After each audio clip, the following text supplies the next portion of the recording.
Welcome to Business Class. I'm Steve Ekstrom from Learn Tourism, a nonprofit academy dedicated to advancing the tourism industry through innovative training and sustainable practices. Our mission? To empower travel professionals and communities with the knowledge they need to create meaningful, authentic, and sustainable tourism experiences. Ready to join us on this journey? Visit learntourism.org and start making a difference today.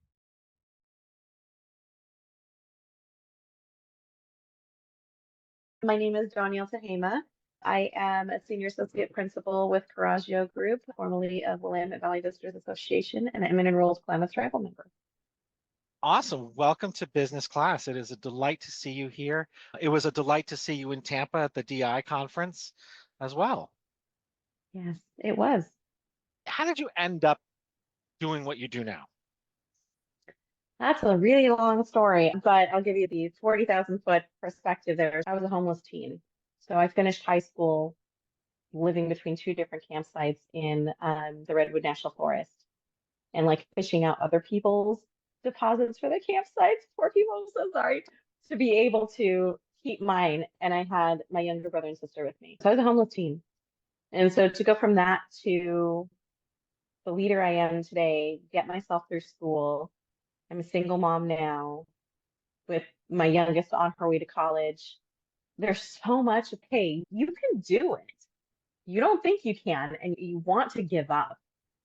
But if you give up, you won't see the other side. Originally, I studied law, so federal law.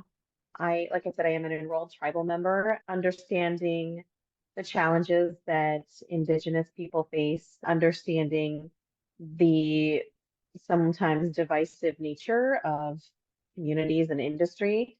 I loved law. I still love law, but decided travel was better than trials. After I received my JD, just decided it wasn't really for me. I really loved the learnings and I continue to personally learn and keep up on happenings. However, felt that my place in this world was better served on the ground, helping communities, mostly in the nonprofit sector, understanding challenges from a real world perspective and not really being on the battleground, but more on the compliance, the resource, the strategy side of how communities can better engage with each other, how various culture and heritage groups can support themselves, be stewards of their own lands and language, how organizations can become more sustainable. I've been a small business owner. I have been appointed by a governor to sit on a heritage commission for the state of Oregon. I've been a founding member of a DMO in Southern Oregon.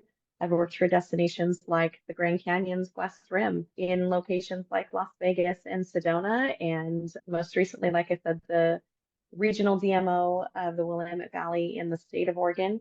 Oregon is my home, it's where my tribe is, but ultimately all paths led back to travel and connecting people to stories, connecting people to culture, to community, to sense of place.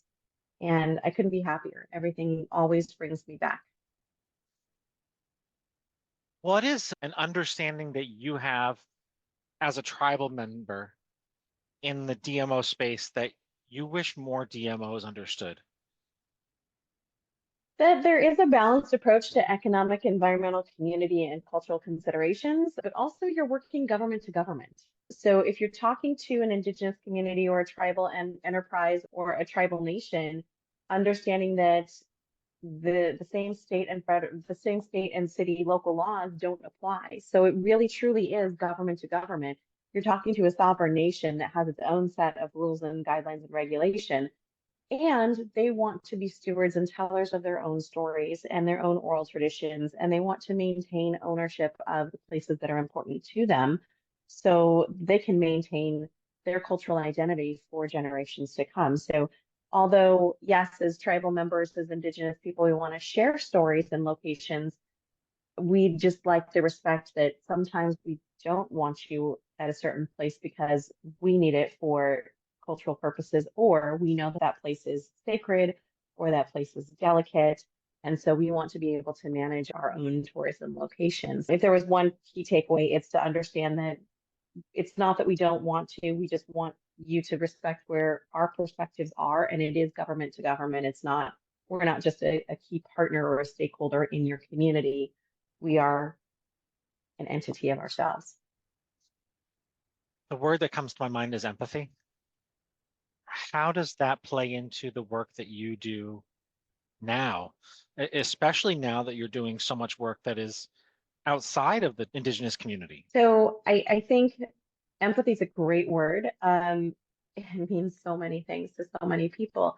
But I think the journey of insight into who someone is at their core, whether or not they're a member of an Indigenous community or maybe they're Black, they're Hispanic, they're traveling through, they're a visitor, maybe they're even a traveling nurse.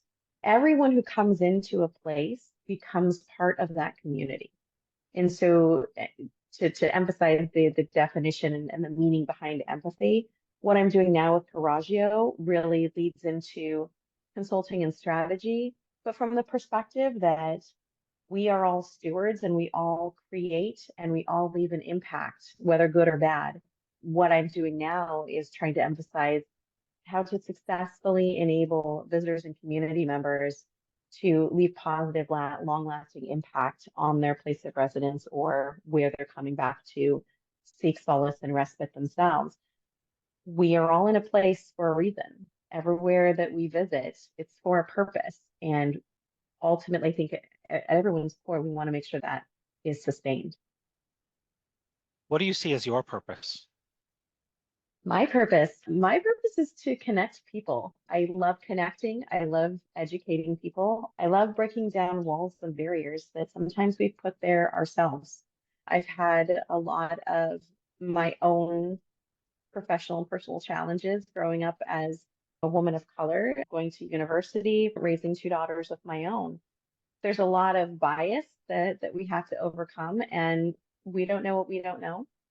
So I find it a privilege to be able to understand and have a foot in each reality when it comes to Indigenous learnings. I understand tribal tourism. I've worked for 7 tribes, and I understand mainstream tourism. And so to be able to say, okay, this isn't what they're actually saying, it's actually this, and walk people through and be not only bold but honest, I think is something that I, again, it's a privilege to be able to be in a role like that. But I bring that honesty and I appreciate being able to have a platform to help others grow themselves. So you mentioned you have 2 daughters. Thank you. How are they most like you? The youngest is heading off to university later this year. I will say my oldest is most like me because she wants to do everything and at the same time shies away, which, believe it or not, when I'm not talking to someone, when I'm not very public, I'm a very quiet, private person. My oldest is very much like me in that perspective. She's bold when she has to be, and she steps back and she's quiet when she needs to be. She has the ability to quietly listen and observe before she makes comment. My youngest is that brazen, bold, unafraid side of me that scares me to all ends right now because she's 18. She's in that I know everything. I'm gonna do everything. I'm gonna travel. So that brash and brazen side she got from me, but they're both uniquely positioned to be leaders in their own right. And I love that the quiet nature of my oldest, and I love the boldness of my youngest daughter. How would you like them to describe you? Actually, that was recently asked. My youngest was asked, what 3 adjectives would you use to describe your mom? And she looked at me and said, I'm not answering that. I Depends on would the like, day. yeah, it depends on the day. I would like them to say that I've taught them well, that I'm a good teacher, that I've loved and cared for them, and that I don't give up. That's what I would like them to say. They'd probably say, I'm a little too authoritative and I'm a little too in their business. I'm also mom. That's a mom. Who was it? Michelle Obama was talking about. Listen, I don't want to be my kid's friend. I want to stay mom. Yeah, it's And important. it's a hard balancing act, I know, for a lot of people. My sisters are going through it now that my niece is moving into the teenage years. And yeah, what advice would you give to your younger self? Keep going. It's not always going to be this hard.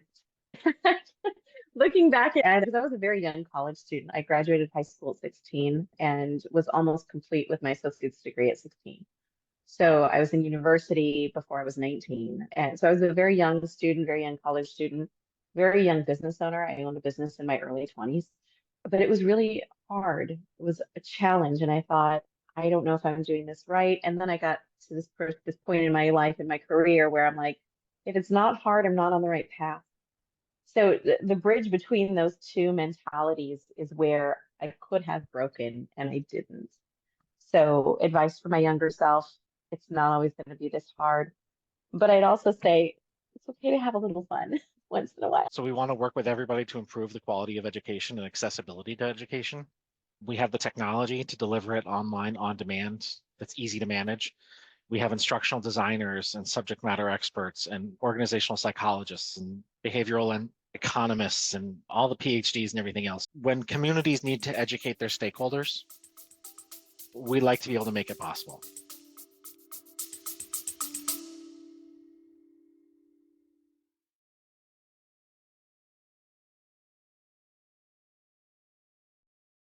Before we dive back in, a quick word from our sponsor, Learn Tourism, the nonprofit academy, where we're dedicated to transforming the tourism industry with 4 key services: our cutting edge learning experience platform, which offers robust analytics and seamless updates, our custom course development, which ensures tailored learning solutions, subject matter experts who provide deep insights and valuable knowledge, and of course, our engaging speakers who are here to inspire and educate with impactful presentations.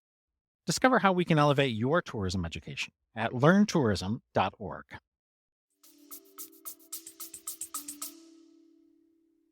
So, I would love to talk to you about how to take just experience and get it out to the wider public because so many people, I didn't even touch on the DEI work that I've been involved in for decades and the accessibility work. That's one I've always thought, oh, I'm going to write a book someday. But on the other side, when it comes to accessibility, my dad has MS. He's a wheelchair user. My oldest, she, they pronouns, is queer. I have a family member who's deaf. Again, woman of color with 2 kids, one of which has green eyes, who was told, because they're a year apart, they're 18 and 19, they had the same middle school English teacher, and they were in middle school at the same time. One was seventh, one was eighth grade. And the seventh grade English teacher had my oldest the year prior. And when my youngest got to her grade, her class, she, do you have different dads? Are you guys even sisters? And it's like, why would you say that? Because one looks like me but has my mom's green eyes, and my youngest looks very much like a little Hopi girl, but it's genetics, right? But when they went side by side, you can tell they're sisters, especially if I'm there. You see me in both of them, but individually, they're like, you're not sisters. The traumas we are still facing because of unconscious bias when it comes to DEI and belonging and accessibility. And then the work that I'm trying to help Miles with is educating people on ADA compliance versus functionality. And like my dad is a wheelchair user. When my oldest graduated high school, he got stuck in his hotel room. It is a brand new hotel. It had been open 2.5 months. And they're like, ADA accessible rooms, blah, blah, blah. The doors are fireproof, but they were too heavy. They were rated ADA compliant, but for a wheelchair user, they're not functional. I had to literally go open the door for him. Anyway, there's all these like being able to talk through real life challenges of this is my perspective. Are you thinking of it this way? Gives people like, we don't know what we don't know. But if you hear it, it's like, oh, maybe I should look into that. So I've always tried to find ways to not just share my experience, but share the challenges that I've seen with destinations, the challenges I've seen with nonprofits and organizations. And my work with Coraggio now, like I said, I see it as a privilege. I see it as a privilege to be able to share my story, my challenges, and how I overcame things and what roadblocks were there for me as a destination leader, as a person of color, whichever code I'm shifting into at the time, and to be able to say, hey, these things you're able to overcome. And you just need to educate yourself. And here's some resources, and here's what helped me, and here's my story so that you can tell yours. Because I truly feel that you're not a leader until you create other leaders. You can apply what you've learned to help others. And that is a gift, and one that I don't take lightly. I appreciate you. And I would love to have you. We're working now with trade associations that just don't have the bandwidth to plan and schedule their education programming. So we're taking that in as part of our work. So I will certainly be calling on you to speak to these other groups and organizations. And we'll probably have half a dozen associations that we're planning education programs for. And if you have something you want to teach, you have license to our LMS anytime you'd like it. Thank you. I appreciate that. And I will probably take you up on that. What do you do for fun? Now, I love being on the water. So outdoor recreation, kayaking. I'm in the Willamette Valley. There's no shortage of outdoor recreation fun any time of year. But when I'm home, I paint, I read, and I bake. So those are my three go-to. If I'm at home, I'm going to be creating something somehow. I think that's my nature. I just like to create. What do you like to paint? Depends on the day. Sometimes I'll go through themes, scenics. I'm not much for people, but it's a lot of scenics. I will, again, depending on what I'm thinking, I'll give you an example. I came back from Alaska for a work trip and I had seen the aurora. My sister had come with me on this trip. We were up there for a conference. My cousin had come down from Fairbanks to see us in Anchorage.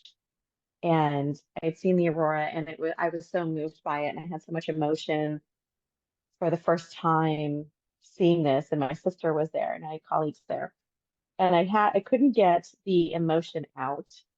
So I ended up putting the emotion on canvas and painted the the sky at night with the aurora in oils.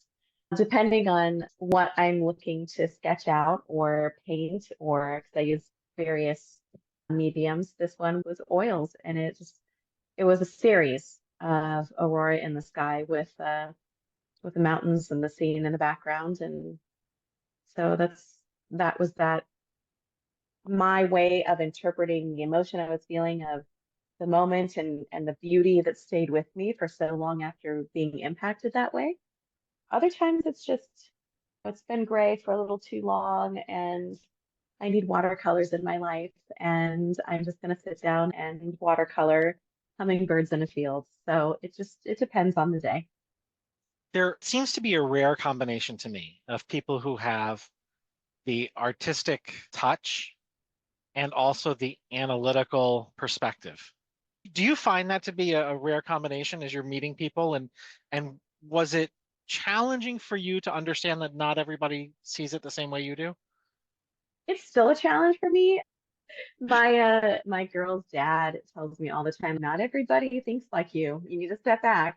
Not everyone's going to get this because at times I do get frustrated. It's okay, I'm showing you all of this and it's on the analytics side. And I've even made it pretty with graphs and an easy to see dashboard. And my brain is so forward and in processing that I often forget the little steps for people who are new to something. It's an ongoing challenge to portray something in a way with both modalities that is easy to adjust to.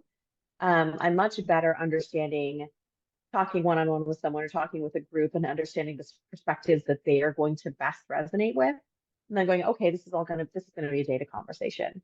Versus, okay, this is gonna be more an empathetic conversation where I'm walking you through and talking to you one-on-one personally, and I'm toning it down. But that's another part of my personality that I appreciate is I like talking and finding out how best to relate to someone. I think I do have somewhat of a unique ability to be able to say, okay, you're talking to me on this level, you're empathetic, you're feeling this, you're expressing emotion regarding this. So I can take this down and talk to you this way versus someone who is very analytic, needs the data, needs the background, needs the resource. Okay, here's where we are, here's the structure, here's our goals, here's the data that goes along with this. Here's what I'm citing from. Getting back to the left brain analytic and creative, I think we all have that ability. We just don't often have the time to nurture both. If you had more time in your day to day, what would you do with it? Travel more. And I travel quite a bit, but I would probably travel. I would travel more. I would want to see more. I would want to experience. I'm a big foodie. So I love going places and tasting the destination, not just seeing it with my eyes. I want to connect to a place on every level I can. What I'm hearing almost as a common theme here is storytelling. How does storytelling impact the work that you do on a day-to-day basis? Oh, it's woven into absolutely everything. And as a leader, I've always worked with teams, and most recently with Willamette Valley. Yes, I was the executive director there, but it wasn't about me. It was about the teams that I worked with, the teams that brought their experience, their knowledge, what they care about. Because to do good work, you have to care about it. And the only way to know it, if you care about it, is for you to tell me from your perspective why it's important. So storytelling is truly woven into every aspect of travel and tourism as I see it, because we're telling a story of why someone wants to visit. We're telling a story of why we need to protect it. We're telling a story of the next generation that's going to be the stewards of the lands that we're visiting or living on. We're telling the story of the people that have existed since time immemorial, as well as the people who have made it their homes now. We wouldn't know where we're going without stories. You mentioned on a panel discussion at D a 7 generation approach to something. Could you tell me a little bit more about that? Yeah, so regenerative travel, I know I've seen a lot of articles. It's almost being coined as a new buzzword or a new term. There's a lot of confusion. There's a lot of, do I need to pay attention to this? Is it going to go away? Regenerative or regenerative purposes, regenerative tourism, regenerative land practices, it's been around forever. And there are some roots in Indigenous cultures that relate back to that, whether it's the Maori, whether it's North and South America and Indigenous peoples here. What I'm most familiar with is North American culture, where it really lends back to the concept that to be truly regenerative, to be a steward of this land, you're thinking 7 generations forward and 7 generations back. Where we are right now is directly a result of decisions that were made up to 7 generations ago. And if you think back to that, it's very true.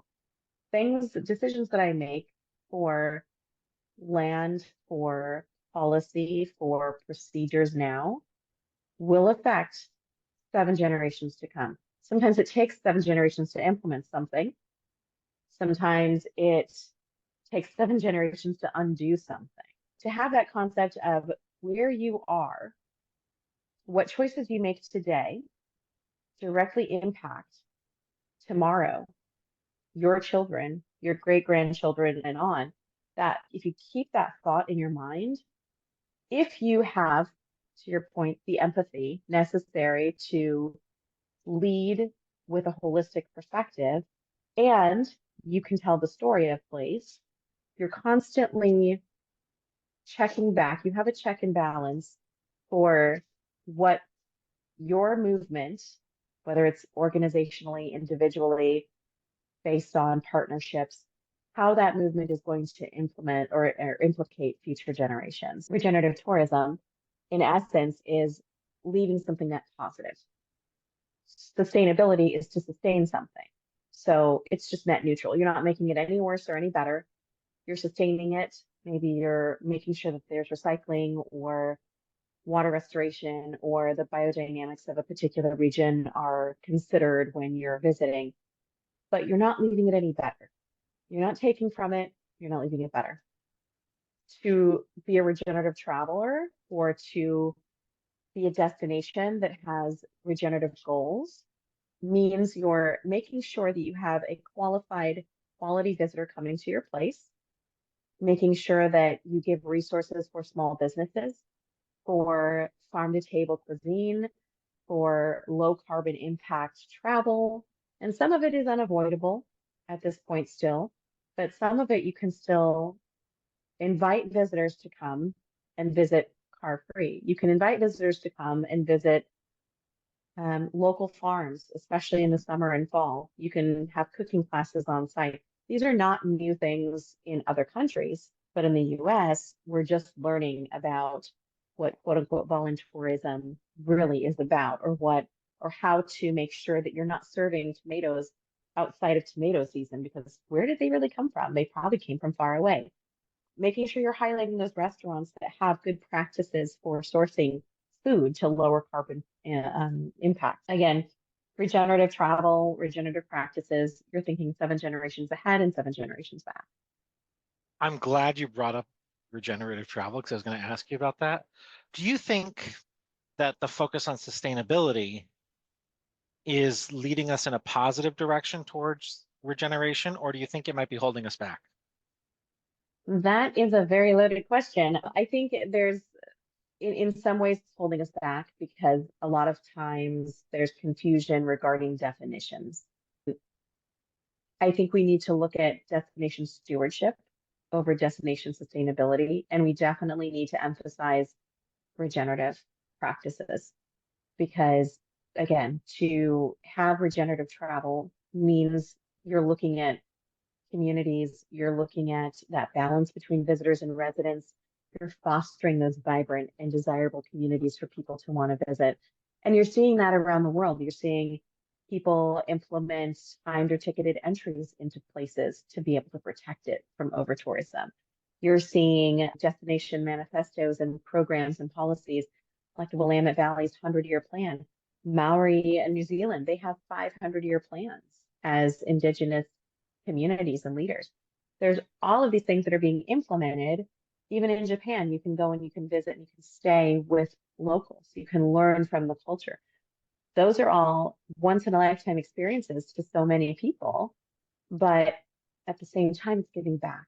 It's leaving a positive impact. You're making sure the money stays local. You're making sure to support keeping that community healthy and future thinking and forward moving. I think sustainability, people often think I recycle and being sustainable, but they don't educate themselves on what that looks like outside of just being responsible to putting your recyclables away or learning composting practices in the destination you're visiting. To answer more concisely, yes, I think sustainability can be a roadblock if you don't educate yourself on what that truly means and how you can do a little bit better. I think we can all do a little bit better. In some ways, maybe it's a small step when a big leap is needed. If I were to have the ability to speak to the industry at large, I would say continue to be innovative and continue to foster a culture of regenerative travel and stewardship, and really make sure that the natural beauty of your place, the natural culture and heritage of the people who have been on that land since time immemorial, whether it's in the Americas or abroad, that those things are preserved for generations.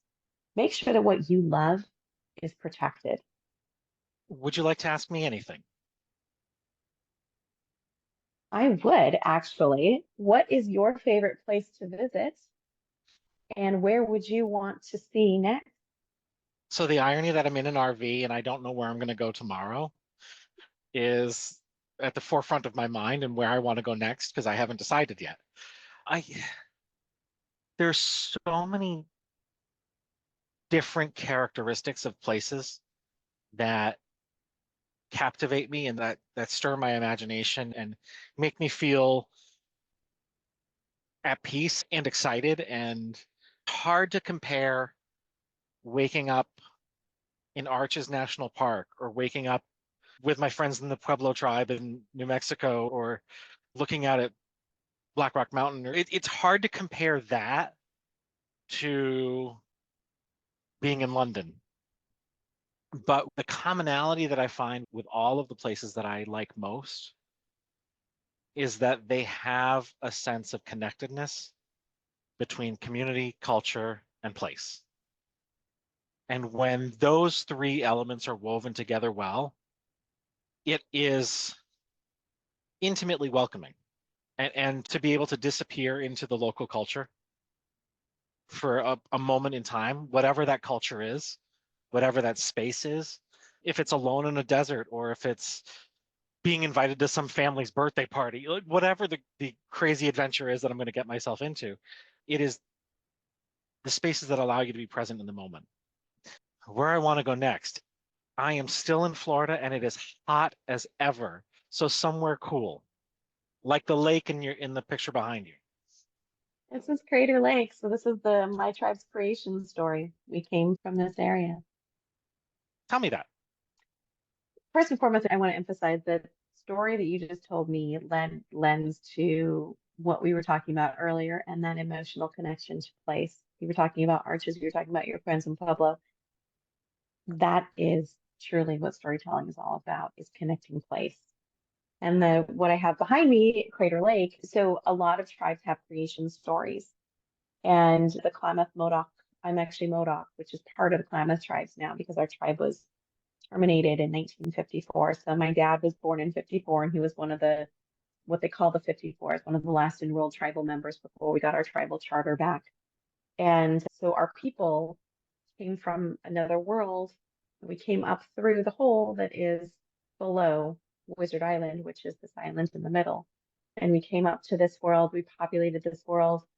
And there are much longer stories about deities and this Wizard Island formed there. If you look up the history of the Klamath tribes and the Klamath people, we had woven mats and woven hats and like a tule woven hat.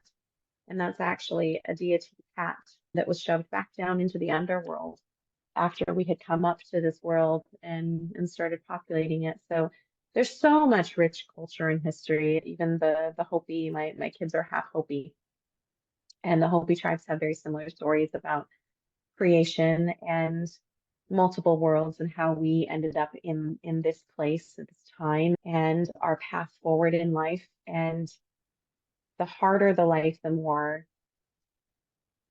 happy we are at the end, is ultimately a learning from a lot of Indigenous cultures. If you have it easy, you're never happy. If you face your challenges and you work through them, and I get accused of silver lining things all the time. But if you do, if you look at the positive side and you work through your challenges, you're happy. You've lived a good life. You've met your challenges head on. You've faced things and you've come out the other side smarter, wiser, being able to help others through. I think that is a beautiful note for us to wrap up on. If folks want to learn more about you or the work that you're doing now, how would they go about doing so? Coraggio.com does have all of our bios. My information is there. I'm also quite often on LinkedIn. I have a lot of public information there. I'm always happy to connect with people, whether it's just saying, hey, I'd love to learn more, or how do I connect with my local tribe, or what has your experience been with museums and preservation? Always happy to connect with people. I love meeting people. I love being able to talk through challenges and find results and ways to move forward. I think you're awesome. Thank you for joining me. Thank you very much for having me. I appreciate you. Have a wonderful weekend. Get out and enjoy. Thank you. Thanks so much. Thanks. Bye. Thanks for tuning in to Business Class. This episode was brought to you by Learn Tourism, the nonprofit academy where we advance the tourism industry with cutting-edge training and sustainable practices. If you enjoyed today's episode, don't forget to visit learntourism.org to learn more about our programs and how you can get involved. Until next time, stay curious, continue learning and making a difference through tourism.